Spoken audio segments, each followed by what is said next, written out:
सुरेश जाधव यांची आज 13 दिवस झाले, आज त्यांचा 13वा आहे आणि 13 दिवस झाले असताना देखील प्रशासनामधील कुठलेही अधिकारी त्यांच्याकडे गेले नसल्या कारणामुळे मागील 8 दिवसापूर्वी आम्ही अंबड तहसील कार्यालयासमोर रास्ता रोको आंदोलन केलं होतं। त्या रास्ता रोको आंदोलनामध्ये स्वर्गीय सुरेश जाधव यांची कन्या पण त्या ठिकाणी आली होती।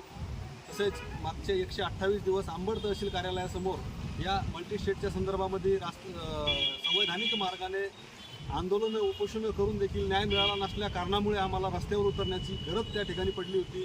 परंतु माझी या निमित्ताने पुन्हा एकदा प्रशासनाला विनंती आहे की असे तुम्हाला समोरच्या व्यक्तींना आत्महत्याच करण्यास मजबूर तुम्ही करत आहात। आता या ठिकाणी आम्ही जालना SP ऑफिस यांना व तसेच माननीय जिल्हाधिकारी यांच्यामार्फत माननीय देशाचे पंतप्रधान आदरणीय नरेंद्र मोदी साहेब यांना आम्ही या ठिकाणी निवेदन देत आहोत की अशाच प्रकारे जर आमच्यावर अन्याय अत्याचार जर होत असतील तर आम्हाला आत्महत्याशिवाय पर्याय नाही आहे। परंतु या ठिकाणी पुन्हा एकदा आम्ही माननीय पंतप्रधानांना या निवेदनाच्या माध्यमातून विनंती करतो की नक्कीच आपण या ठिकाणी लक्ष घालून खाली आदेशित करून आम्हाला सर्वसामान्य शेतकऱ्यांना गोरगरिबांना न्याय द्याल ही या निमित्ताने अपेक्षा व्यक्त करतो आणि थांबतो।